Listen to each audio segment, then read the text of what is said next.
Pessoal, boa noite, boa tarde, bom dia. Vai depender da hora que você esteja nos assistindo. Não estamos ao vivo ainda, né, Gabi? Mas é um sonho que a gente tem de poder fazer. Bota o microfone pra perto. Começou com o microfone nas costas. Nós hoje estamos recebendo uma pessoa assim, que eu estava até conversando com o Gabi antes, com um currículo muito bom. Eu vou falar aqui do currículo dele, vocês vão ver quem é a pessoa que nós vamos trazer hoje. Mas antes eu queria que a Gabi falasse sobre as nossas redes sociais, Gabi. Isso aí, gente. Se você não se inscreveu ainda no nosso canal do YouTube, VitóriaCast, se inscreva no nosso canal, ative o sininho de notificação. Toda terça e sexta tem episódio novo, às 19 horas.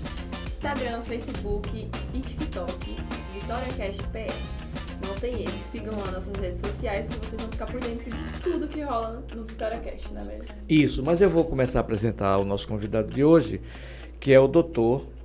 Álvaro Alves das Neves. Ele tá lendo, né? Porque o currículo dele é bem extenso. Não dá para decorar tudo, não. Né? Então, ele é consultor empresarial, é pós-doutor em educação, investigação e docência universitária, doutor em administração geral, ele é mestre em administração, pós-graduado em gestão de pessoas e liderança, bacharel em administração de empresas, também é consultor da SEBRAE, presidente da Academia Sul-Americana de Gestores e Empreendedores, palestrante internacional e o que eu acho mais importante de tudo isso, escritor de 3 livros, inclusive está com 2 aqui postos para a gente falar daqui a pouco sobre esses livros, e um livro publicado internacionalmente. E é um colega professor também, instrutor de cursos de aperfeiçoamento e capacitação profissional. Aí ele teve uma passagem pela política também, é ex-secretário de saúde do município de Arco Verde, um grande município aqui da nossa região, e dedica-se há 20 anos nas áreas de gestão, vendas, consultoria de negócios e desenvolvimento de equipes. Empresário, né? Eu acho que com um currículo desse, qualquer empresa fica muito bem servida, né, para poder fazer os trabalhos. Bom, mas eu não quero tomar muito mais tempo do nosso convidado. Queria que ele se apresentasse e falasse um pouco para os nossos espectadores dessa noite. Isso. Eu vou seguir a moda da casa, tá? Isso. Então, bom dia, boa tarde ou boa noite, boa noite, né? Em conformidade com o horário que as pessoas poderão assistir. Para mim é um grande prazer, uma satisfação estar aqui, Biraca, Gabriela, muito obrigado pelo convite. Eu acho que é sempre muito importante bater um papo tão agradável com pessoas tão bacanas e que têm feito um trabalho maravilhoso, né? Esse trabalho de podcast, de bate-papo é muito interessante porque traz diversos temas que podem ser aí absorvidos pela sociedade, como educação, como cultura, enfim. E hoje a gente está precisando disso no nosso país, né, na nossa região, e conhecimento, eu costumo dizer que nunca é demais. Então a gente está o tempo todo aprendendo. Então para mim é uma honra estar aqui com vocês, tá? É um prazer incomensurável da gente estar nesse momento aqui, um momento desafiador hoje do nosso país, mas também um momento de aprendizado, um momento que a gente pode, na verdade, utilizá-lo como aprendizado, como lição, para que a gente possa crescer como sociedade. Então, eu estou muito grato, né, estando aqui em Vitória. Quero também mandar um beijo, um abraço para os empresários, né, da região, né, que é uma região muito pulsante, né, muito forte do ponto de vista da economia. Não posso deixar de mandar um abraço aqui para Carmo Chocolates, vocês me desculpem, mas nossa amiga são pessoas que eu tenho um carinho muito forte, tem uma história muito bacana aqui na nossa região. E é isso, né? Eu estou muito feliz de estar aqui com vocês para a gente falar um pouquinho, né, de negócios, de educação, de empreendedorismo, né? Afinal de contas é isso que movimenta o nosso país, não é? E você que é empreendedor, não é?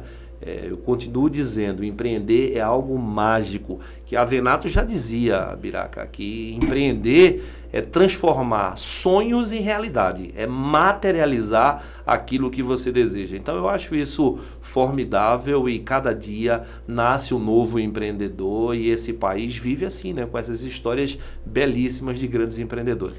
Eu queria começar com você pela minha área, educação. Perfeito. Eu sou professor, estou em sala de aula e esses 2 anos e meio de pandemia trouxe uma nova forma de ensino-aprendizagem. Então os alunos, já foi constatado praticamente no mundo inteiro, no Brasil em especial, uma defasagem de aprendizado desses alunos, desses estudantes. Como é que você vê essa geração chamada geração pandemia, né?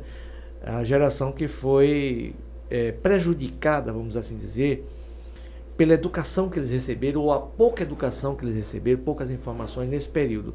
Tem como a gente, como o governo, como a sociedade, recuperar essa perda deles? Piraca, eu primeiro vou fazer uma análise que antecede um pouco a educação, que é digamos, a inserção no mundo digital, né? Essa inserção, essa falta de inserção que muita gente ainda estava completamente fora, e a pandemia nos obrigou, né, a se inserir nos meios digitais, né? Então, quem já estava dentro não teve tanto impacto, né? Mas quem estava fora teve que se adaptar. Isso tanto na área do empreendedorismo e na área de educação principalmente. Então, muitas instituições já adotavam os meios, por exemplo, digitais ou híbridos de educação como uma ferramenta, né, para que essas pessoas pudessem receber o ensino superior, o ensino de qualidade. Afinal de contas, ao longo dos anos a gente sabe que o ensino passou a ser um elemento mais democrático, porque antigamente, né, as pessoas que eram do interior de Pernambuco, por exemplo, citando a nossa região, precisavam migrar para a capital para receber ensino, porque não tinha faculdades, né, e as universidades eram centralizadas na capital. E o ensino superior passou a ser democratizado. Isso já foi um grande benefício. Mas o que eu vejo? Eu vejo, na verdade, como você bem falou, o que a gente chama de defasagem ou a falta, né, de adaptação ainda de muitas instituições ou de profissionais, né, que soubessem dominar essas ferramentas, porque não é só ter a ferramenta, é saber dominar a ferramenta. Então, como docente mesmo durante a pandemia, eu dei aula para um programa do Mercosul, alunos que estão concentrados aí não só no Brasil, mas Paraguai, Argentina, enfim. Então, nesse programa, era um programa que foi adaptado exatamente, um programa de mestrandos e doutorandos, com a finalidade de que essas pessoas pudessem aprender, porque antes essas pessoas viajavam para o Paraguai, viajavam para a Argentina, sendo que as fronteiras foram fechadas, mas elas não poderiam, em hipótese alguma, perder o seu conteúdo e muito menos perder a qualidade de ensino. E por essa razão, a instituição na qual eu efetivamente trabalhei como docente, né, ministrando aula, utilizou vários mecanismos para que esses alunos pudessem aprender e aprender com qualidade. Porque uma coisa é um ambiente de sala de aula presencial. Você sabe disso como professor, a dinâmica é completamente diferente, não é? E o aluno que está recebendo uma aula, por exemplo, não é, através dos meios digitais, não é? Utilizando aí a videochamada, enfim, outros recursos, ele também precisa ter essa participação, ele também precisa ter esse envolvimento. E isso para o facilitador, no caso para o professor, é o grande desafio, principalmente para aquele professor que está acostumado, né, em sala de aula, de olhar para as pessoas, né, de sentar na cadeira, de se levantar, de ir até o aluno. Tudo isso mudou. Então, tudo isso precisou ser adaptado. Então, eu diria, fazendo uma avaliação mais, digamos, mais criteriosa, que muitas instituições que já vinham adotando esse mecanismo conseguiram superar as expectativas e outras tiveram inúmeros problemas relacionados a isso, porque o aluno começou também a sentir essa falta. Eu não estou sentindo uma qualidade, a aula não está boa, não é algo legal. Eu quero desligar a câmera, eu quero ver outra coisa, eu quero ver conteúdo na internet. Porque o conhecimento hoje, não é? Ele na verdade é o que a gente chama de brainstorming, é uma explosão de ideias que vem de todos os lugares. E nem sempre o conhecimento está ali concentrado. O sujeito pode hoje adquirir o conhecimento através do livro físico, como também ele pode acessar a internet e fazer a consulta. Então, os alunos começaram a ter esse senso crítico, e aí os professores começaram a interagir, não é? Saber que, por exemplo, o aluno que está do outro lado também pode fazer uma laboral antes de fazer, por exemplo, a aula, não é? De fazer um exercício, uma dinâmica, uma brincadeira, envolver o aluno para que esse aluno pudesse ter qualidade. Mas isso é um desafio do nosso país, é um desafio da educação do nosso país, que, na minha opinião, precisa sim de uma reforma, né, onde possa aplicar, né, várias ferramentas como inovação disruptiva no ensino, né, que é importante, né, nem sempre, por exemplo, uma sala de aula tem uma infraestrutura tecnológica boa, né, por diversos fatores, porque existe escassez de recursos do município, do estado, né, enfim, e aí é preciso se adaptar, criar ferramentas onde essa pessoa que recebe, por exemplo, o ensino público possa ter uma qualidade de ensino, bem como o aluno que vai para uma faculdade ou uma instituição, por exemplo, privada. Então, eu tenho essa visão crítica, espero algum dia, quem sabe, né, contribuir isso, né, porque eu tenho um carinho muito grande pelo estado de Pernambuco, eu amo demais o meu estado, e quem sabe eu possa dar essa contribuição, acho que eu posso dar essa contribuição, né, porque eu acho que quando a gente tem o desejo de mudar, a gente pode fazer isso acontecer, só basta querer. Não, isso. Na sua fala, eu quero só complementar uma coisa, que nós temos hoje recurso tecnológico e como eu estou no Estado, e o Estado hoje tem uma proposta do ensino integral, em tempo integral, escolas integrais, e eu vejo que ainda precisa melhorar muito nesse aspecto. E você tem uma ideia, os alunos não têm acesso à internet nas escolas. Coisa simples, o governo federal, não de agora, mas já de algum tempo, disponibilizou para as escolas a questão da internet. Mas tem uma questão fundamental, uma coisa besta, básica, que talvez você nem tenha conhecimento por não estar no dia a dia da sala de aula, que é o seguinte: poucas escolas permitem que o aluno utilize o celular nas salas por um motivo, porque eles preferem fazer outras coisas e a escola se diz incompetente para que ele se foque no estudo. Isso aqui é uma ferramenta importante. Isso. Eu digo sempre aos alunos, olha, quando você quiser saber de algo que não existe no Google, é porque não existe. Entendeu? Mas eles dizem, mas a gente não tem, professor, como usar o Google, falta muita coisa, vocês têm que ser educados, adequados, a escola tem que participar mais disso, que vocês têm que vir para estudar, usar isso como ferramenta, mas não está sendo usado hoje. Você na faculdade tem essa liberdade maior, você pode fazer isso, mas numa escola secundarista não. Sim. Nem fundamental. É verdade. E o ensino em tempo integral precisa melhorar muito em relação aos seus objetivos. Isso. Empreendedorismo já foi implantado nas escolas, mas na minha ótica, na minha visão, enquanto professor, não é aquela dinâmica que possa levar o aluno realmente a se deparar com objetivos práticos do empreendedorismo. Então, eu vejo isso. Pode ser que em outros setores esteja mais avançado, mas aonde eu vejo, onde eu consigo ver, não. Mas eu quero lhe fazer uma pergunta também. O senhor é escritor. Isso me traz assim uma pergunta que não posso deixar de fazer. Nós tivemos uma redução muito grande de leitores de uns tempos para cá com a internet, né? Você sabe que hoje, infelizmente, o pessoal se adaptou muito à internet. Isso. E eu estou vendo 2 livros aqui. Você tem 3 livros publicados, né? Isso, inclusive exatamente. Um é internacional. Isso, que é esse. Mas como é a aceitação desses seus livros no mercado? Vou falar de mercado agora. Sim, né? claro. Eu sei que na Europa ainda se vende bem livros, tem autores que são assim estourados com venda. Mas aqui na América Latina, onde você está, na América do Sul, no Brasil, como é que está essa questão da aceitação do consumo de livros? Do livro físico que a gente está vendo. Isso, é verdade. Ótima pergunta, tá? Só voltando um pouquinho antes na parte de educação, que eu achei muito interessante suas colocações, de fato, eu reconheço que o ensino integral precisa dessa remodelagem, é por isso que eu falo em reforma. Eu acho que a inserção do lúdico, né, é muito importante. Mas para a inserção do lúdico é preciso que os profissionais também sejam preparados para tal, né? Então, eu sou especialista do Sebrae na área de desenvolvimento de pessoas. E o desenvolvimento de pessoas envolve exatamente preparar esse profissional, esse educador, para que ele possa, né, trazer na sua aula, né, um conteúdo que possa ser atrativo para quem assiste, atrativo para o aluno que participa, né, para que esse aluno possa utilizar essa ferramenta, como você bem citou, né, da melhor forma possível, que ele utilize aquilo. Mas tem que usar o lúdico, né? E trazendo isso, né, o lúdico, ou essa mudança, porque o mundo mudou. mudou, né? O mundo mudou na educação, mudou também na literatura, no quesito, por exemplo, como você citou, né? Essa transformação que o nosso mundo sofreu, né? Para essa era digital, de fato, os e-books, e-pubs, enfim. E hoje as pessoas, claro, né? Utilizam mais a internet para fazer a leitura, para buscar. Mas, por incrível que pareça, ainda tem muito leitor que prefere, de fato, o livro físico, não é?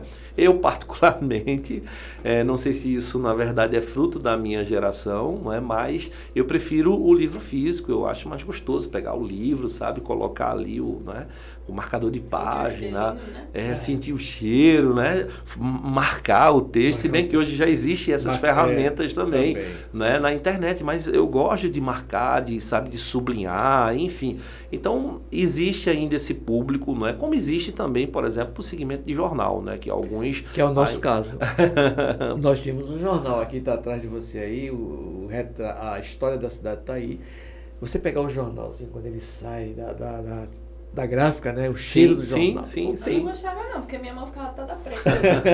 Isso não tem preço. Sim. Entendeu? Mas... Sim. Enfim, então, ainda existe muita gente que prefere, não é? E a saída, não é? Claro, eu não posso fazer uma avaliação mais contundente, porque eu nunca fiz uma pesquisa direcionada como pesquisador, mas já vi muitas matérias, não é? Enaltecendo as livrarias, mas a gente sabe que com a mudança aí, não é? Do nosso mundo, com essa evolução, com essa tecnologia, a gente sabe que muita gente fechou as portas, mas muita gente também se reinventou, não é? E aí, nessa reinvenção, que eu estou me referindo à reinvenção aí até antes da pandemia, muita gente passou a adotar nas livrarias outras formas de atrair as pessoas, de incluir outros produtos. Mas com relação aos livros em si, eu percebo sim, claro, que quando as pessoas gostam da temática, quando tem uma identificação, por exemplo, meu primeiro livro, não é? Que é esse livro aqui, se você me permite citá-lo. Vamos citá-lo, lógico. Sim, claro. Eu posso até citar para você, o título Como Desligar o Foda-se e se tornar um profissional de sucesso. Isso. Eu entendi, assim, aparentemente, o que você quer dizer com isso, mas vamos pelo título logo. Isso, passa a bola para mim. Passa a bola. Muito bem, deixa eu matar aqui a bola no peito, né? Vamos descontrair um pouquinho. Bom, na verdade o livro é um contraponto, né, da ideia, né, do livro do Mark Manson, que é A Sutil Arte de Ligar o Foda-se, se tornou um best-seller, né, e ele ensina as pessoas a ligar o foda-se, não é? Sendo que, na minha opinião, não dá para ligar o foda-se o tempo todo, não dá, né? Não dá pra gente, de repente... Coisa que você não pode expressar. Não dá, olha, meu chefe é chato, então vou ligar o foda-se, não vou trabalhar hoje, não vou fazer o que ele tá... eu agora vou ligar o foda-se e não vou, enfim, não vou fazer minhas obrigações diárias, né? Eu vou ligar o foda-se e eu tenho um compromisso, sei lá, eu vou para uma festa, vou ligar o foda-se e não vou estudar. Quer dizer, não dá para ligar o foda-se o tempo todo, embora que o livro do Mark Manson tem um contexto um pouco mais assim voltado com a questão da né, da autoavaliação, né, enfim, da autoajuda do que propriamente descartar os compromissos, tá? Mas o meu livro é um contraponto, embora que essa palavra, né, que é uma palavra que marca, né, mas hoje é quase que uma classificação nas livrarias, não é? Você vai numa livraria hoje, você encontra todo tipo de foda-se, não é só desligar, é gente ligando, é mandando. Não é? Enfim, então você tem quase que uma classificação daqui a alguns dias, não é? Mas no meu livro, especialmente essa palavra, eu faço questão aqui de explicar para você que está nos assistindo nesse momento, não se assuste, né, com a palavra.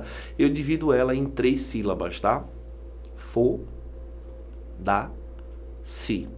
O for, na verdade, eu trago como uma fobia, que é algo que a gente precisa combater. E tem muita gente que tem medo. Medo do sucesso profissional, medo de assumir compromisso nas empresas, não é?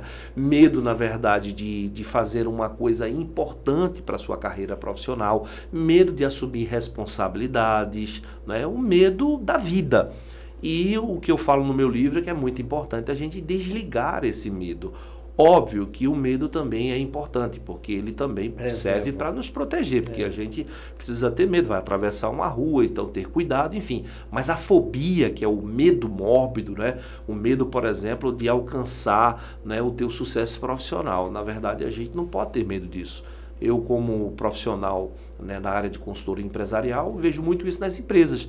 Às vezes a gente quer promover uma pessoa e ela tem medo de assumir aquele cargo, aquela responsabilidade, porque, óbvio, quando você tem mais responsabilidade, quando você assume algum cargo em uma empresa, você vai ter muito mais compromissos, você vai ter, óbvio, né, muito mais responsabilidade dentro dessa função. Então tem gente que tem medo de assumir isso. E a gente não pode ter medo do sucesso profissional. A gente tem que encará-lo de frente. A gente precisa, inclusive, se preparar para tal. Principalmente porque o mercado é extremamente competitivo, né? E aquelas pessoas que não estão preparadas para esse mercado competitivo, a tendência é que elas fiquem de fora, né? Fiquem no passado. Então, o que eu aconselho no meu livro? Que a gente precisa lidar muito bem com os nossos medos, né? Com essa angústia que muita gente tem, né? De, por exemplo, falar em público. Eu também dou aula de oratória, eu também sou professor de oratória, e tem muita gente que tem medo de falar em público, né? Morre de medo de falar em público, e às vezes vai exercer um cargo, uma função que precisa, né? E hoje até a pessoa que trabalha na função administrativa, que antes dizia, não, eu não quero trabalhar na área comercial, porque na área comercial eu vou ter que falar bastante, vou ter que atender o cliente, eu tenho vergonha, eu sou tímido, mas até a pessoa que hoje trabalha no administrativo, né, no setor reservado, precisa ter habilidades e competências de comunicação, né? Como comunicadores, vocês sabem o quanto a comunicação é importante. A gente abre portas com a comunicação, né? A gente faz coisas grandiosas com a comunicação, né? Com as nossas palavras. Então o FO é relacionado à fobia. O DA é os danos, que óbvio, ao longo da nossa carreira, a gente não só tem coisa boa para contar, né? A gente tem muita experiência ruim. Eu já passei por experiências muito desagradáveis, né? Como profissional, né? Ou até mesmo como cliente, né? Em alguns momentos, né? Algumas empresas, alguns empresários que não reconheceram o trabalho, enfim. Mas também já passei muita experiência boa. Mas nessas experiências ruins que a gente passa, a gente não deve guardar isso, né? Porque quando a gente guarda todos esses elementos ruins, não é? Na verdade, aquilo vai se transformar lá no futuro num grande problema para você. E é o que geralmente se guarda, né? Exatamente. Por incrível que pareça, né, Gabriela? Porque você tem milhares de experiências boas, mas às vezes as pessoas só guardam aquilo que passou de ruim. Eu acho que até aquilo que a gente passou de ruim serve como uma lição, como um aprendizado para que você não cometa os mesmos erros, para que você possa se reinventar, para que você possa, sabe, pensar de forma diferente, né? Sair da caixa, ser resiliente, essa capacidade de se reconstruir. Então esse é o DA, tá bom? E aí tem a conjunção, né, condicional, que é o se. Nossa, como as pessoas gostam do se. Né? Então você vai fazer uma proposta para uma pessoa, olha, se der eu vou, né? Olha, se eu me formar, quem sabe? Ah, se eu estiver preparado, eu assumo esse cargo, né? Ah, mas eu vou fazer a entrevista e se não der certo? Então eu aconselho no meu livro a gente trocar essa conjunção condicional do se, retirar esse se para vai dar certo, né? Vai acontecer. A entrevista vai ser positiva, né? Eu vou ser contratado para a vaga de emprego, eu sou a melhor opção, né? Eu vou assumir esse cargo porque eu sou o melhor profissional para tal. Essa aula, se essa aula não vai ser boa, não, a aula será fantástica. Então, quando a gente troca essa condição aí, essa conjunção condicional, a tendência é que a gente consiga atrair energia positiva. E é nisso que eu falo no meu livro, claro, contando alguns exemplos, né, da minha carreira profissional que provam que se a gente desligar o foda-se, certamente a gente vai ter muito mais sucesso. Entendi agora a palavra. Essa questão do si é muito interessante, porque é muito usado. A fobia As também. pessoas não confiam em si, na verdade, eu acho. Isso. Elas não vê acreditam. o potencial. Ela vê em outra pessoa, mas nela não.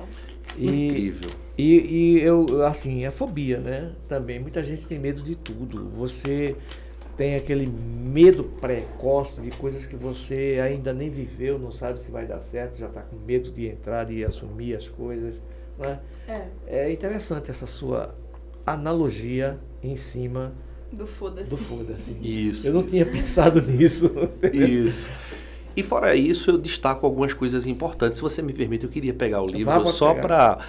na verdade, o livro tem alguns destaques, né, que eu dou aqui, algumas palavras que eu chamo em destaque. Eu não sei se vai dar para pegar aqui. Me dê aqui que eu boto mais perto. Isso, né?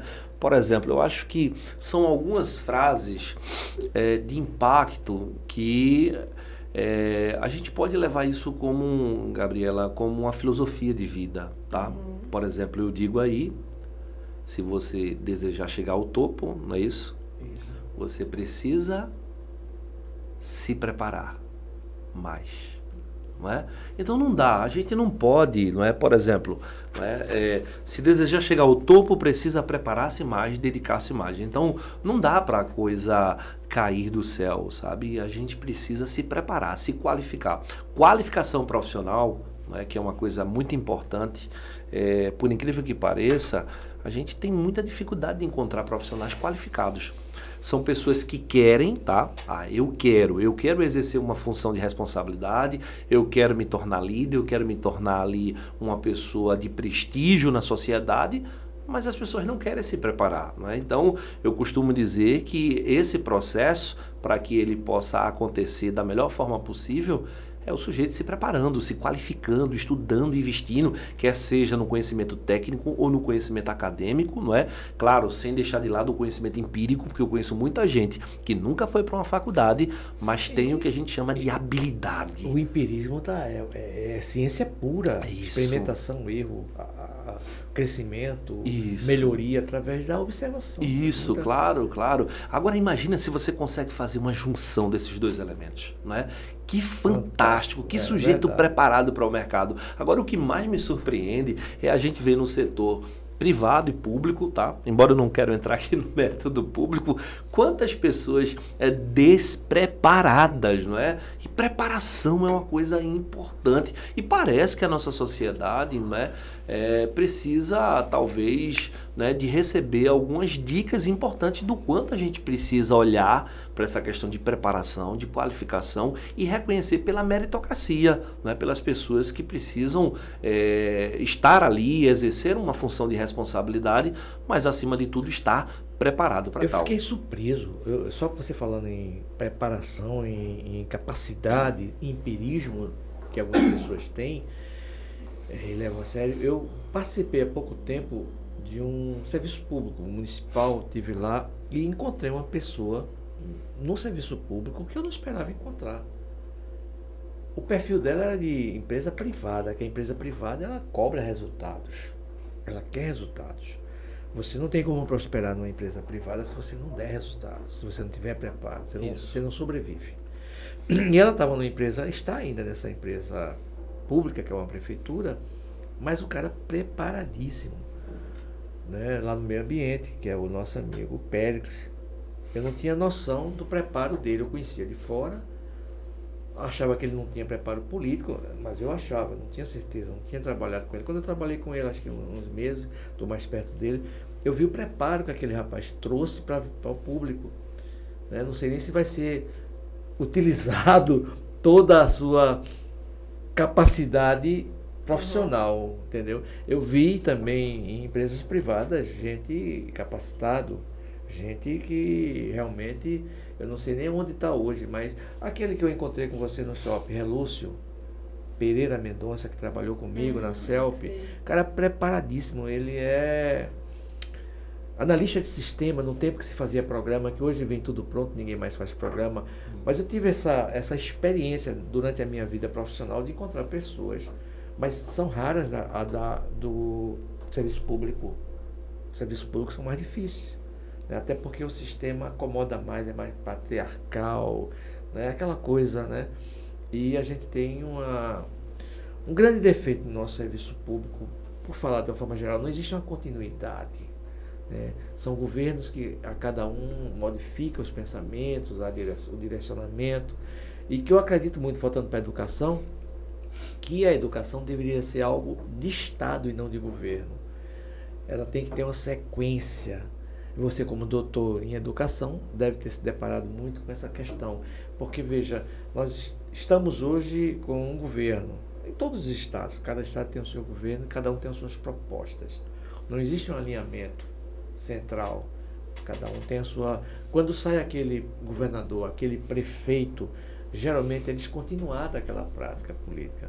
Então eu digo sempre, enquanto nós não tivermos no Brasil a educação como algo de Estado, que quem chega ali é só para cumprir o que está na meta, ou melhorar, né, através de discussões, a gente não vai muito longe na educação. Isso. Você vê o exemplo do Japão, né? O Japão tem 2 Japões, o de antes da Segunda Guerra e o depois. O que é que alavancou o Japão? Exatamente a proibição do Japão em armamento. Ele ficou proibido de se armar novamente.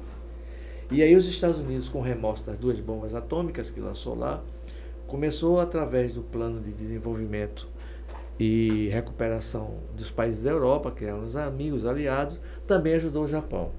Que eu acho que ele foi remorso, não foi outra coisa. Jogou dinheiro no Japão e o Japão, proibido de investir em arma, investiu em quê? Educação.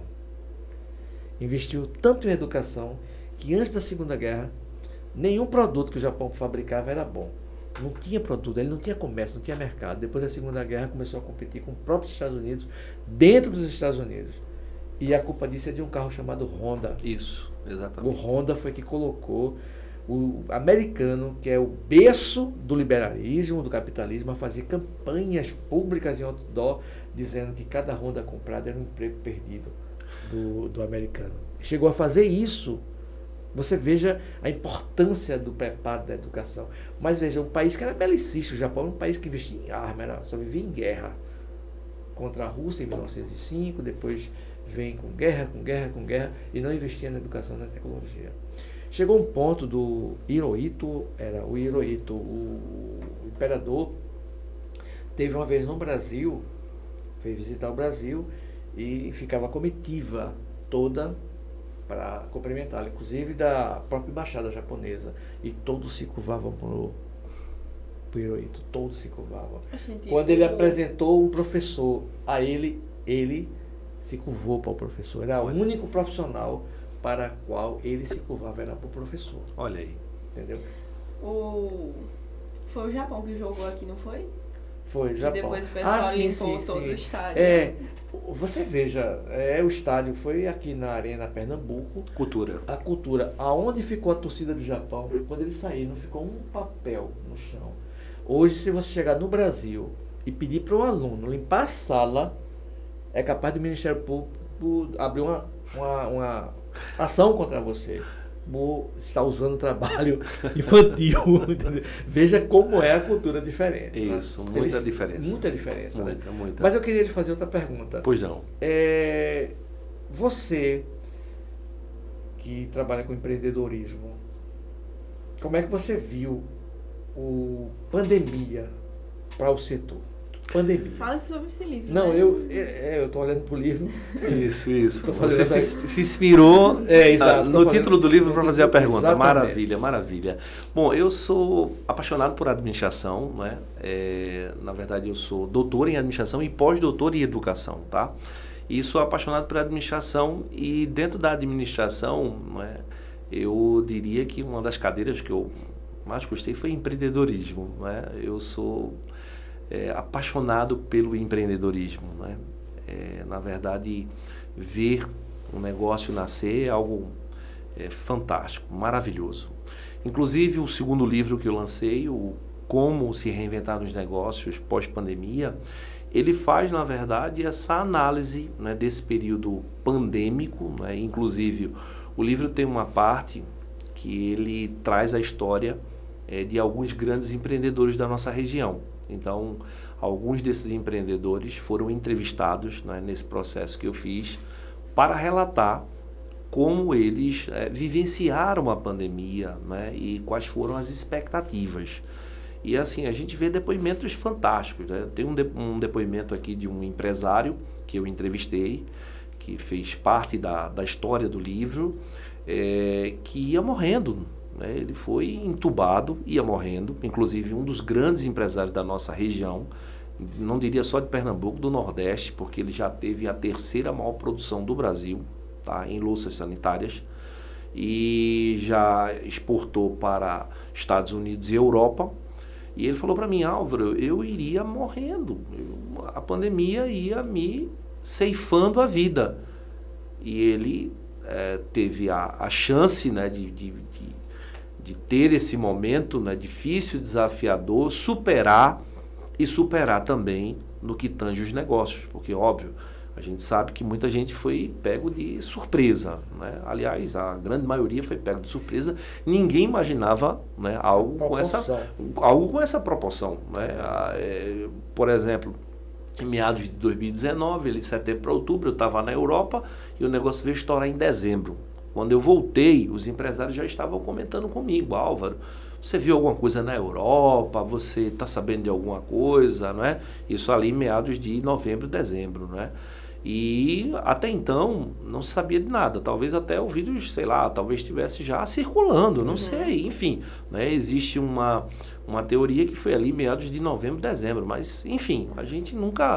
A propagação maior foi janeiro, fevereiro, carnaval. Aqui no Brasil. Mas em né? janeiro, na China, mas já em Wuhan, isso. Eu cito a data com maior precisão no livro, né? No livro eu faço porque o livro também teve uma pesquisa exploratória nesse quesito, e eu falo sobre a mudança, tá? Os impactos que tiveram na pandemia no mundo, no que tange o empreendedorismo, e no Brasil também. E o impacto foi muito significativo. Porém, diga-se de passagem, muito negócio também nasceu durante a pandemia.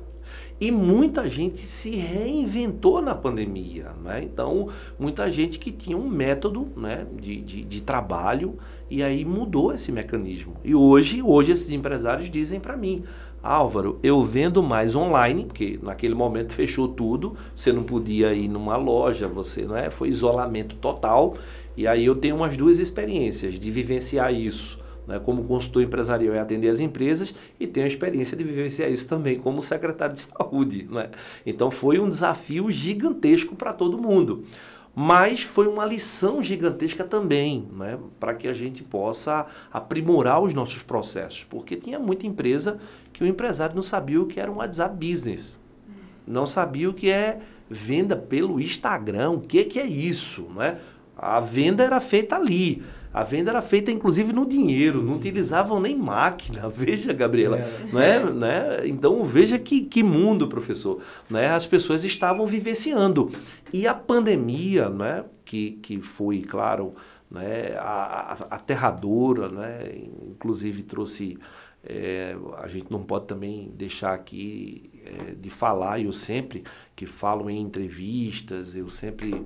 gosto de me solidarizar com as famílias, né? Inclusive a minha família, o meu irmão, também teve a vida ceifada na pandemia. Então foi um desafio para todo mundo em todos os cenários, né? Do que a gente fala do cenário, né, do empreendedorismo, mas eu não posso deixar de lado aqui, né, o cenário também humano, das pessoas, das vidas que foram levadas e que, por exemplo, no Brasil, claro, em minha opinião, poderíamos aí ter evitado inúmeras mortes se houvéssemos, né, feito essa aquisição. Agora vai a minha opinião além, né, de administrador, vai a minha opinião também como alguém que trabalhou na área de saúde.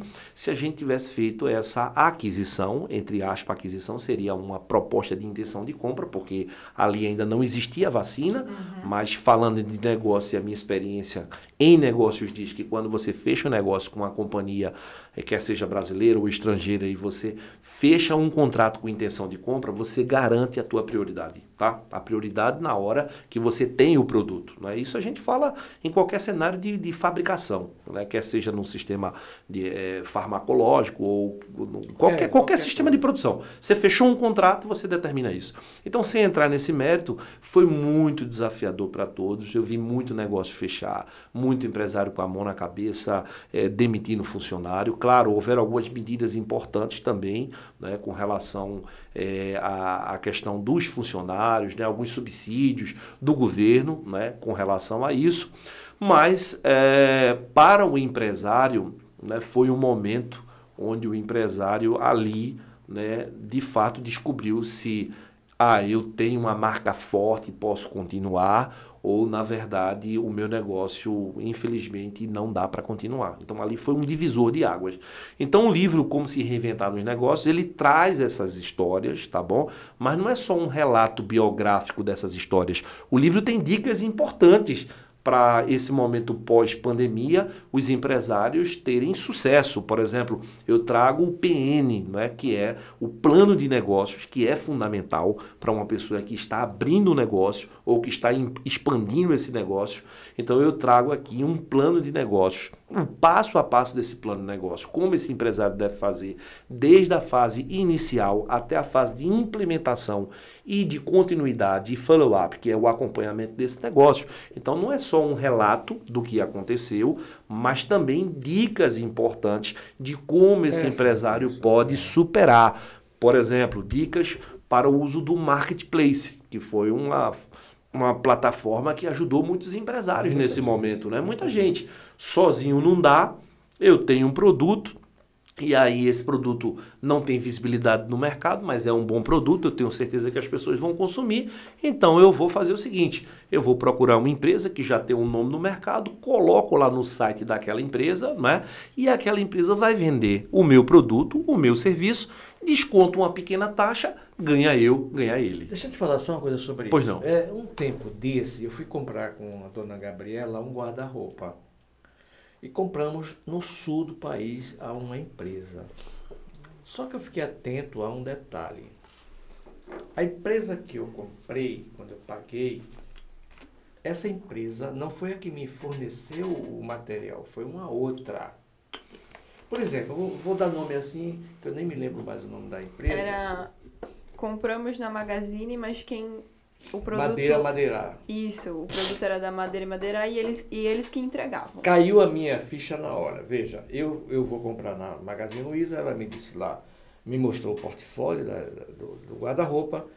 Aí eu comprei, uma hipótese, foi R$1.000 o guarda-roupa, mas tem o frete, que é 300 e pouco reais, eu paguei tudo ali. Paguei. Eles me pediram 30 dias para entregar. Aí o que eu fiquei pensando aqui? Não sei se o meu pensamento foi correto. Eu disse, Gabi, eu acho que a Magazine está fazendo uma coisa que se a gente tivesse dinheiro eu montava para mim. Que é o seguinte, eu chego numa loja dessa do sul do país, podia ser móvel, eletrodoméstico, qualquer uma fábrica dessa, e dizia assim, eu quero teu portfólio, me dá teu portfólio, tu vai me vender, eu vou te pagar à vista, vou te pagar, tu vai entregar isso aqui para mim quando eu te vender. Que foi isso que a Magazine Luiza fez. Ela não tinha o estoque. Ela mandou produzir o que eu escolhi. Mandou produzir. Por isso os 30 dias. E a Madeira entregou aqui pra gente. E ela ganhou a parte dela. Isso. É ainda mais simples. Me permita eu esclarecer para vocês. É ainda mais simples. Na verdade, a Magazine Luiza, no caso, já que você citou a marca, então... A marca tá? é essa. Bom, a Magazine Luiza, como tantas outras empresas de marketplace, porque isso é um núcleo de marketplace, é, na verdade, a ponte. Você comprou para essa empresa que você mencionou, Isso. Tá certo? Os 30 dias é porque faz parte do processo deles, quer seja de produção ou de entrega. Mas a empresa do marketplace, ela é apenas a ponte, tá bom? Então você foi lá, você olhou, no caso no marketplace, não é da Magazine Luiza, e aí você selecionou o produto que você queria, que foi esse que levou 30 dias, mas poderia ser um produto que levasse, sei lá, 2 dias, 3 dias, não é? Então esse processo, na verdade, não é, principalmente na era pandêmica ou pós-pandêmica, houve uma adesão fantástica, né, nas plataformas de marketplace. Não só, por exemplo, para o segmento, né, de eletro, de móveis, como também da alimentação, né, que hoje existe. Quando você quer, não vou estar citando aqui as marcas, mas quando você quer alimento, você procura lá aquele site, né, que é muito conhecido, e aí você seleciona, vai ter uma porção de empresas que estão ofertando o produto. Isso também é uma plataforma de marketplace. E eles entregam. Isso. Eles só fazem entregar. Isso, exatamente. Na verdade, vou te dizer mais. Existem 2 formas, tá? Por exemplo, se eu me cadastrar nessa de alimentos, você que está me ouvindo aí, que é empreendedor, que ainda não fez o seu cadastro numa plataforma de marketplace, faça. É bom para você e bom para essa empresa, tá? Então, é super interessante. Então, o que acontece? Quando você comprou o produto, tá bom? Comprou o produto. Você, cliente, você vai receber. Essa entrega, inclusive, ela pode ser também terceirizada. Pode ser pela própria empresa, pode ser terceirizada. Que, digamos, eu tenho uma lanchonete, tá? Mas eu não tenho capacidade de entregar. Eu não tenho um motoqueiro, eu não tenho um carro que possa fazer entrega.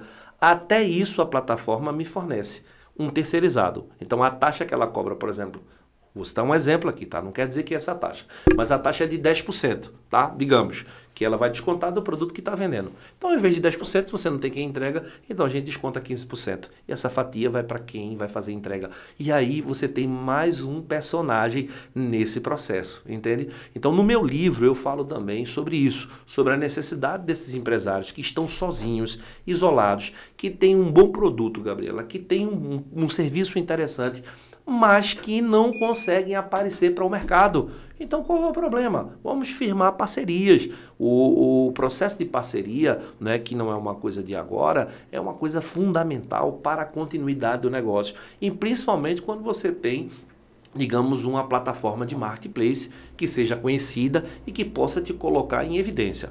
Por exemplo, tá certo? O meu livro, né? Não entramos no mérito aqui onde está disponível o livro para vendas. Mas, por exemplo, o livro aqui, Como se reinventar nos negócios pós-pandemia, o estoque dele praticamente acabou em todo canto. Eu não tenho mais estoque desse livro.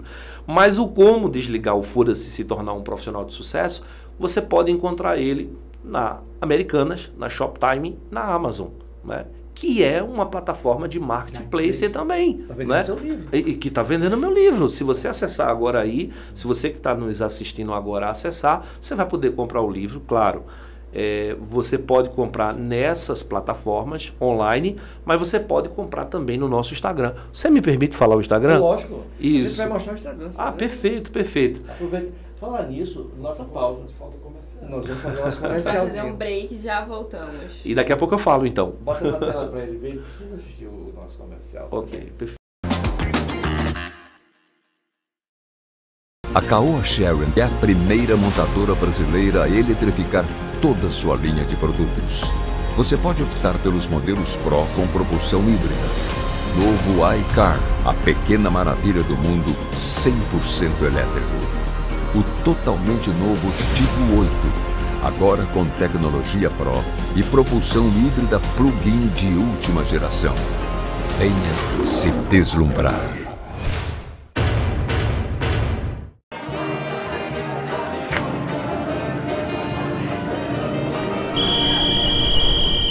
Vamos brindar a nossa cultura com salvas e vivas, a nossa paixão, o meu patrimônio Guaraná Jesus, orgulho do meu Maranhão. Vamos brindar o meu patrimônio Guaraná Jesus, orgulho. Chegou a latinha do São João.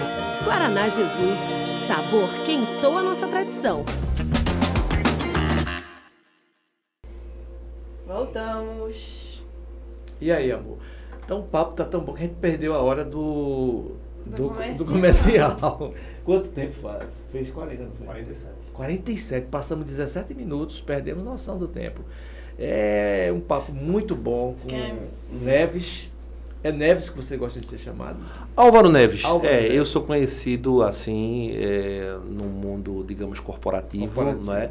E também nas empresas além das empresas que eu atendo, as aulas que eu ministro. Ah, ok. Isso. E olha, por falar você sabe onde é isso, Ibrahim? Isso aqui eu conheço, é no carro. Tá parecendo familiar, não tá? Tá, é em carro. Isso foi uma matéria que fizemos para... Bom, não preciso citar, eu acho que está muito claro aí, mas fizemos recentemente essa matéria. A matéria eu acho que foi ao ar, acho que essa semana, né? E falamos exatamente sobre assédio moral, que é um tema muito interessante também. Que eu falei, comentei com você. Foi. Isso. Aí eu fiquei até interessado em ver por quê, porque isso aí foi alguma, vamos dizer assim, alguma articulação profissional.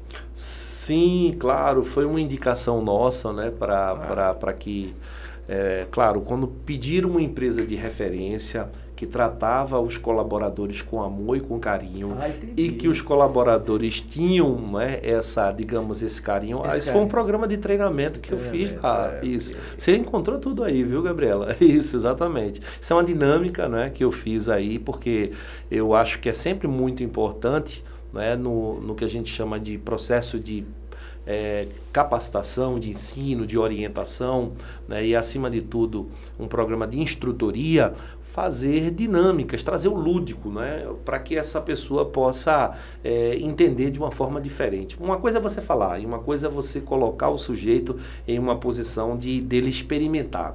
Como é isso, né? Essa dinâmica é muito legal, muito interessante, e foi uma qualificação sobre liderança aqui, né? Eles estavam tentando conduzir esse navio, tá? Essa folha é um navio, né?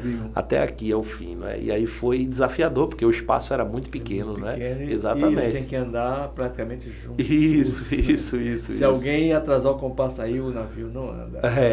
Olha aí. E trazendo essa realidade para as empresas é exatamente assim, isso, não é? Porque se você tiver alguém que não está comprometido, que não tem interesse com o negócio, esse negócio não anda, não é? Se tem alguém sabotando ali aquele negócio, né? Não anda. E é por isso que é importante as empresas praticarem o que eu chamo de reconhecimento, de meritocracia, né? Isso é muito importante. Que, diga-se de passagem, eu cito no meu livro, Como Desligar o Foda-se e Se Tornar um Profissional de Sucesso, né? Onde eu tive algumas experiências, não é claro, de empresas que me reconheceram e que valorizaram o meu trabalho como profissional, e devo a essas empresas, claro, a gratidão de ter se tornado quem sou hoje, porque eu acho que a vida é um conjunto de aprendizados, não é? Isso, exatamente. Sim. Nós somos fruto disso, né? Nós somos realmente fruto dos nossos aprendizados, das nossas vivências como um todo. Deixa eu ver aqui, amor, você passou aqui essa de cá, Essa? Sim, isso. Esse postzinho aí, criticar, julgar, ajudar. Isso, a gente está vivendo uma era assim, não é? É uma pena, mas estamos... Isso aqui é bem aumentada mesmo. Não é? Eu também. Isso daí é desse jeito. Eu vi isso aí, me lembrei de uma coisa, uma carrocinha, uma empresa. Eu fui para uma formação de professores e lá botaram um vídeo interessantíssimo. Uma carrocinha, em cima da carrocinha, uma roda em cima da carrocinha, um cara mexendo lá na correia do cavalo, o jumentinho, puxando, e tinha um aqui empurrando, tinha outro lá sem fazer nada, e tinha outro puxando a carroça. Qual a solução? Primeiro ele tirou o que estava em cima sem fazer nada, que só estava fazendo peso, botou para baixo, e depois tirou o outro que estava segurando a carroça. No fim a carroça disparou, foi embora. Olha aí. Isso para a empresa é fantástico, porque ele mostrou o seguinte, que é muito melhor a pessoa tocar sozinho do que com pessoas que não ajudam. Exatamente. Só fazia atrapalhar o progresso da coisa. Ele e o jumentinho resolveram, chegaram rápido. Isso. Só ele e o jumento puxava, e os outros ou faziam peso ou puxavam, não puxavam a roda para trás mesmo, para segurar, para atrapalhar. Engraçado, porque você acabou de citar aí, né, uma coisa que está no meu livro. Eu falo sobre isso, né? Não a história, mas eu falo sobre o polivalente, tá? O polivalente é o profissional do futuro, né? O polivalente é aquele sujeito que está ali para, sabe, o multifuncional, o cara que sabe que quer fazer, que quer executar, enquanto que nas empresas, nas organizações, quer sejam elas do primeiro, do segundo e até do terceiro setor, a gente encontra mais pessoas para criticar, mas não são críticas construtivas, na grande maioria são críticas depreciativas, né? Onde vai causar esse mal-estar, né, do assédio moral, né? E olhe, eu vou fazer um destaque aqui, o nosso tema não é assédio moral, mas eu acho que cabe, levando em consideração que vocês trouxeram essa publicação que eu fiz. O assédio moral, as pessoas acham que ele só acontece vertical descendente, né? De cima para baixo. Essa é a ideia. Ou horizontal. Quando as pessoas quando são iguais. Mas acontecem também vertical, ascendente, de baixo para cima. Quando, por exemplo, você está numa chefia, você assume uma chefia e as pessoas começam a sabotar o teu trabalho, né? Quando começam a fazer com que o teu trabalho como líder, como chefe, às vezes a gente vê isso no futebol, né? Exatamente. E aí, de repente, o técnico cai, né? O resultado, que tanto você falou no início, ele não acontece. Mas por quê? porque as pessoas que fazem parte da equipe, né, sabotaram. E isso é assédio moral. Ou quando sabem, né, de algo pessoal do chefe e o chantageiam, né, ou criam qualquer cenário ou situação para constranger a pessoa que está acima. Isso também é assédio moral. Então, para criticar aí uma porção, para julgar, nossa, não é? São milhares, mas para ajudar são muito poucos ou nenhum, não é? É difícil isso. E a gente criar essa atmosfera no ambiente organizacional, né, onde as pessoas possam se ajudar, elas possam colaborar umas com as outras, é um desafio do profissional de desenvolvimento. E eu também dou dicas sobre isso no Como Desligar o Foda-se e tornar um profissional de sucesso. Eu acho que esses seus 2 livros, pelas pinceladas, pelos recortes que você já fez, ele é fundamental hoje para um empreendedor. Isso. É fundamental. Ele tem que ler esse livro. Deixa eu te contar uma novidade. Essa semana o empresário comprou uma caixa. Geralmente eles compram de caixa. O como se reinventar no negócio pós-pandemia, eles compram de caixa. Comprou uma caixa de Como Desligar o Foda-se para dar de presente, não é, aos funcionários no final do ano. Não é? Dar de presente, porque é uma forma de motivar e de incentivar também o entendimento, o conhecimento, né, de como as pessoas podem buscar as suas posições na empresa. E leitura é alimentar a alma. Às vezes as pessoas esquecem disso, não é? Eu gosto muito de assistir filme, eu sou cinéfilo. Vocês também gostam? Nós dois, então depois vamos trocar figurinhas assim de bons filmes. Eu não assisto muito, né? Porque... você dorme. Não queria dizer, mas você dorme. Mas eu assisto e conto pra ela, entendeu? Isso. Então, eu sempre gosto de recomendar livros, né, principalmente para os profissionais que estão em início de carreira, livros que possam incentivá-los, motivá-los à busca do sucesso profissional, porque é isso. O Abraham Maslow, né, um grande psicólogo americano que fala sobre a teoria, né, a famosa pirâmide de Maslow, ele fala uma coisa muito interessante, né? Ele diz que nós temos necessidades, essas necessidades precisam ser contempladas, mas lá no topo, né, dessa pirâmide é a realização, é a autorrealização, é o que a gente está buscando, né? Todos os dias a gente quer ser reconhecido como pessoa, como profissional, e essas dicas importantes de como chegar lá, óbvio que esse processo é um processo de busca contínua, não é? Porque eu não ensino as pessoas a terem felicidade, não é essa a finalidade, tá certo? A finalidade aqui é ensinar as pessoas na busca do sucesso profissional e saber lidar com o sucesso profissional sem esquecer, sem depreciar as coisas importantes da vida, não é? Inclusive eu falo isso logo no início do meu livro, não é? Que a gente precisa aproveitar cada momento feliz. Inclusive, no início o livro não é biográfico, mas eu faço uma homenagem a meu irmão que faleceu, não é, em 2020 da Covid-19, exatamente, faço uma homenagem, faço um breve relato, não é? Por incrível que pareça, quando eu soube que ele estava doente, eu fiz questão de colocar aquela história e se encaixou perfeitamente no livro. É uma história muito interessante, recomendo você a comprar o livro, não é? Como já falei aqui, o livro está disponível nas plataformas, mas você pode comprar também no nosso Instagram, no @nevesconsultoria.empresarial, né, que gentilmente a Gabriela está aqui mostrando. E eu trago uma história muito bonita, né, com esse meu irmão e faço uma homenagem para ele, porque o livro estava sendo diagramado na editora e eu pedi, a editora gentilmente me permitiu fazer essa inclusão e fazer também uma figura. O livro tem uma pequena figura de um abraço, que foi um sonho que eu tive com meu irmão, né? Uma vez eu dormi muito angustiado, sentindo uma falta dele, né? Óbvio, né? E aí eu tive um sonho com ele, ele me dando um abraço. E eu fiz questão de fazer essa homenagem. Quem sabe ele não tem a idade desse abraço, né? Sim, eu tenho certeza. Eu tenho certeza. Eu acho que um dia nós vamos evoluir a um ponto da gente ter esses contatos mais assim, mais próximos. Sim, claro. Da gente. Claro. Porque nós estamos em evolução, né? Sim, constante evolução. Você já imaginou há 200 anos atrás como nós éramos? E hoje, há 100 anos, que se você dissesse que o homem ia voar? A gente já está em 2020, né? Acho que 2020, quando eu era menor, já era pra ter carro voador, já era pra ter essas coisas. Ah, quando você era pequena, né? Aí já dizia isso. Mas nós estamos 2020 já atrasados. era- Mas já tem os drones já agora era- grandes, Sim, né? sim. São quase carros Isso era tema dos filmes, né? É. Star Wars, Sim, né? já era Né? pra ter um Incrível, monte de celular, você falando com uma pessoa que está em outro lugar. Isso era E coisa os de filmes filme. de ficção hoje preparam muito a gente para contato com extraterrestres, sabe? Lá de trás já vem, eles vêm preparando a gente, dizendo Acho que interessante. existe, não é? Dizendo que existe, mostrando formas. É. Isso tudo não é de graça. Eu também Deus gosto de é- filme de ficção científica. Eu Vamos gosto trocar uma também. figurinha aqui depois. Eu gosto né? também. A gente vai trocar sim, Isso. sem dúvida. Eu falei muito dos meus 2 primeiros livros, mas eu gostaria também, se você me permite, Ah, falar do lógico. terceiro livro. Lógico, eu estou tendo assim uma aula, né, rara.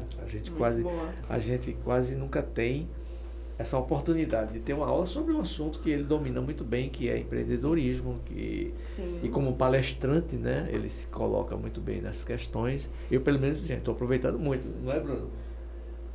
Isso. Gabi tá mexendo no mouse, Gabi Isso. não mexe no Eu mouse. não. Mas se você Tá. continuar mexendo, eu agradeço, porque a gente vai chegar Nele. no livro, No livro. exatamente no lançamento. Vamos Se lá. você Ah. descer um pouquinho aí, você vai ver aí o lançamento do livro, que foi para mim a coroação do meu trabalho, sabe? Foi algo muito especial, né? Foi um lançamento que eu tive o prazer de fazer em Rosário, aqui, ó, aqui, nessa foto aqui, Aqui, aqui, não, aqui, o teatro Não, ali, teatro. isso. Aqui. Do outro lado, né? Do lado. Isso. Aqui. Aí, né, eu tive a experiência, né, de fazer o lançamento. Você já teve na Argentina, isso é um teatro central de lá. o mais Isso, importante. mas não é em Buenos Aires, isso é em É em Rosário, Rosário, sim. terra de Lionel Messi. Sim, Diga-se de Messi. passagem, eu fui lá no bar da família do Messi também, né? Tem uma foto aqui também. Mas não encontrei nem o Messi, nem tampouco os irmãos dele. Uma pena, porque eu queria bater um papo com os irmãos dele, Isso. queria vender uma consultoria lá para eles, mas eles não estavam Só lá. estão na Europa agora. Isso, exatamente. Então, o livro, eu acho que na parte do vídeo vai mostrar uma coisa bem interessante, Gabriela. Isso, eu acho que é o primeiro. Olha lá. Isso, esse é o tema do livro. Isso. É um livro, na verdade, onde eu assino apenas um capítulo. É o vídeo, você pode deixar aí rodando o vídeo, tá? E a gente vai ver só as imagens do vídeo, tá bom? Então, o livro foi lançado no Teatro El Círculo, né, em Rosário, um lugar lindíssimo. Eu não conhecia Rosário, embora já ando na Argentina há muitos anos, né, mas não conhecia especialmente Rosário, tive a oportunidade de conhecer Rosário.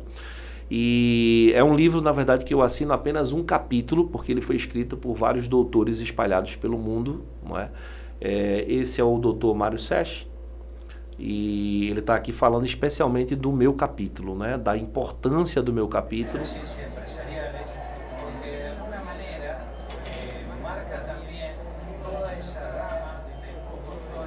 Ele é reitor da Universidade Unir, que foi a universidade que promoveu o evento e que foi a editora, ou seja, fez a edição do livro, não é?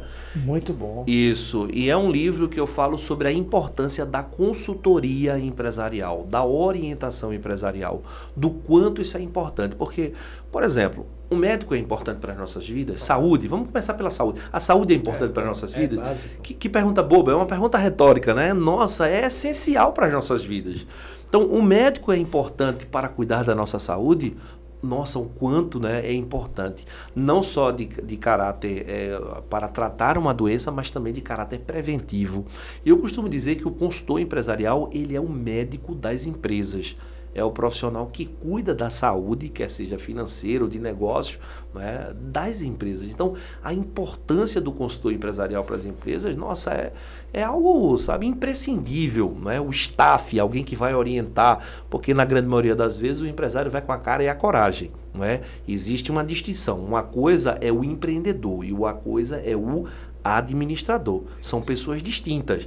Pode ser que em uma mesma pessoa você tenha essas duas características, mas pela experiência que eu tenho no mercado é muito difícil, porque o empreendedor, né, ele é um visionário, não O é? cara que ocupa o cargo técnico e é político também, ocupando o cargo político. É muito difícil um político técnico.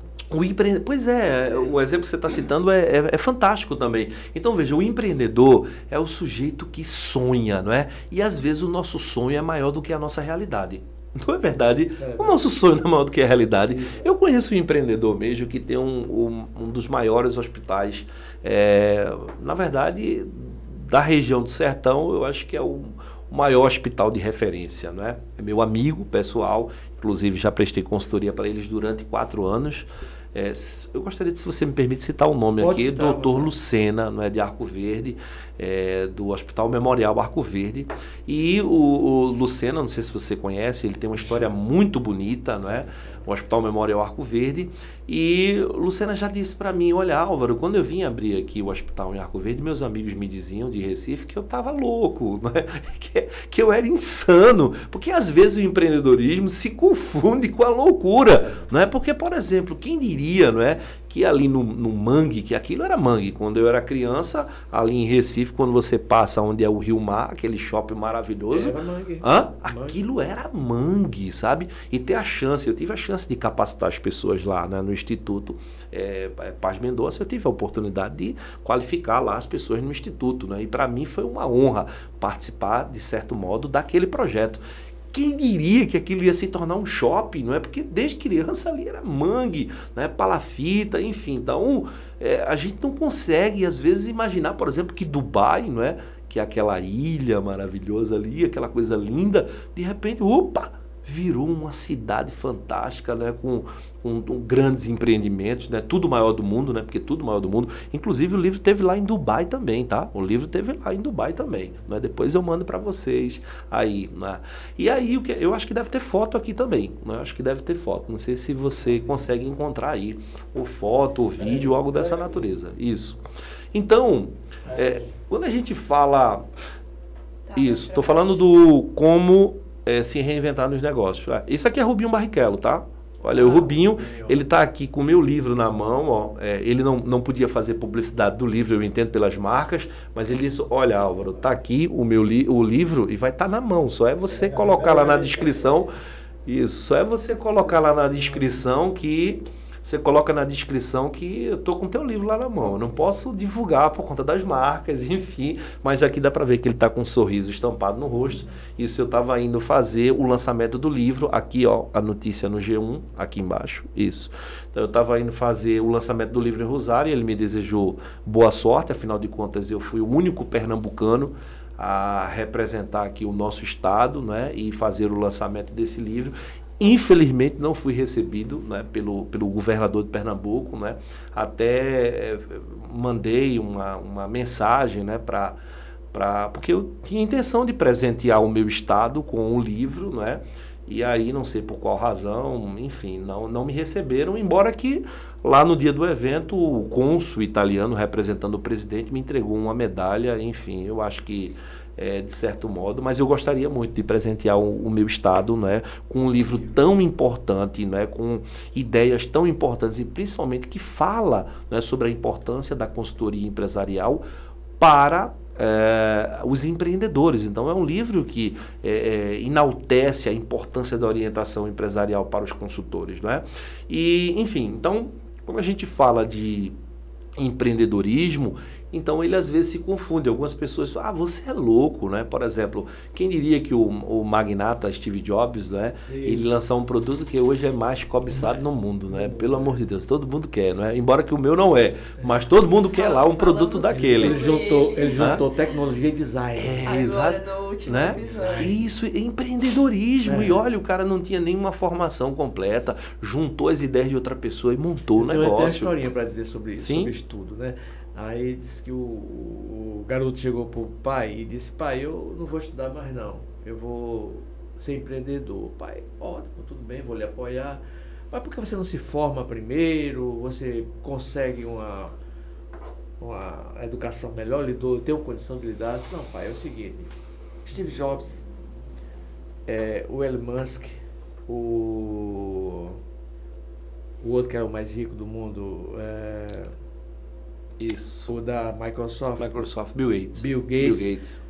Nenhum deles se formou. Agora esse do Facebook, o Zuckerberg, nenhum deles se formou, pai. Eles são todos milionários. Aí o pai disse, não, vamos fazer um acordo com você. Você faz o seguinte, você entra em Harvard, eles são de Harvard, Sim. e depois você deixa, porque eles deixaram. Aí eu concordo. Primeiro você Se você entra. conseguir essa façanha, Aí, muito bem. Porque eles deixaram, mas eles entraram em Harvard. Isso. E você tem que entrar também para ser igual. Isso, exatamente.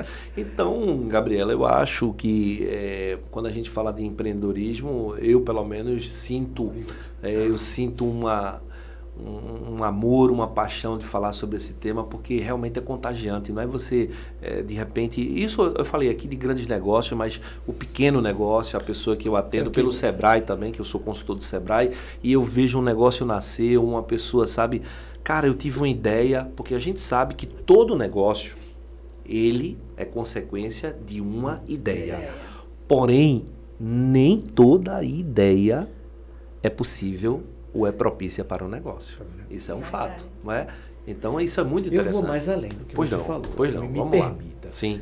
Eu acho que tudo que existe, tudo que a gente toca, tudo que é materializado, ele começou numa ideia, num pensamento. Isso. Tudo. Isso. Absolutamente tudo. Isso. Primeiro a ideia. Isso. E eu digo mais o seguinte, sabe qual é a diferença entre uma pessoa que tem sucesso, e você vai poder ratificar isso, e a outra que não tem sucesso? Não é que uma pensou e a outra não. Às vezes as duas pensam, mas a questão principal que eu vejo é que uma parou nos primeiros problemas, nos primeiros obstáculos. A outra teve a capacidade e a competência de sobrepujar aqueles obstáculos. Exatamente. Raramente você vai ver uma ideia única. O Steve Jobs mostrou isso da seguinte forma. Nós tínhamos vários telefones celulares na época. E ele criou um sistema próprio, iOS. Começou daí, se identificou. Segundo momento, ele aliou a tecnologia que ele tinha com o design. Isso. E mostrou o mundo todo hoje, carro, seja o que for, o design, ele é fundamental. Isso. Então ele viu que design com tecnologia é sucesso. O que a gente tem hoje no iPhone? Me permite endossar o que você está falando, porque quando o bate-papo é gostoso, é bom, né? Então a coisa flui com facilidade. Deixa eu só colocar uma palavra para encaixar. Inovação, né? Isso. Ou seja, inovação, que é o aperfeiçoamento, o aprimoramento da ideia, a gente tem como resultado aí grandes produtos e serviços. Isso. Eu queria ficar falando com você a noite toda, porque o papo é bom e eu estou aprendendo muito, eu gosto de puxar. Mas a gente tem um padrão, que é 1 hora, já passou 10 minutos, foi? 1h11. 1h11, a gente já estourou. Nossa! Tinha papo para mais outra hora. Nossa, que Por que a gente pena. faz isso? Porque tem podcast que é 2 horas, o pessoal não assiste. Claro. E você fica marcado, gravado, para uma próxima visita. Ótimo. Sem dúvida. Vou voltar com muito prazer. Quero você aqui, sem dúvida, para nos presentear com o seu conhecimento, o seu talento. Muito conhecimento. De palestrante. Na verdade, você não deu uma entrevista, você deu uma palestra. Muito obrigado. Eu que agradeço, eu que me sinto lisonjeado, né, por estar aqui com vocês, falando de uma coisa que eu amo, que eu sou apaixonado, administração, né, gerir pessoas, fazer gestão. Mas assim como você me deu o presente com o convite, eu também queria presentear vocês com o meu livro, tá certo? Primeiro eu quero mostrar o livro, que é o livro, na verdade, que eu lancei fora do país, tá? Que foi, eu acho que o único que eu não mostrei. Acho que só mostramos isso, exatamente, né? O meu capítulo, na verdade, ele não é um livro comercializado no Brasil, pelo menos por enquanto, mas eu vou certamente em breve lançar uma versão apenas do meu capítulo, né? Vou pedir uma autorização. Hoje ele é comercializado apenas na Argentina, onde lancei, mas certamente vou me comprometer aqui. Eu acho que é o primeiro programa que eu me comprometo a fazer uma versão em português, porque o livro foi lançado em espanhol, tá certo? Então eu queria mostrar isso. E o presente que eu quero dar para você, tá certo?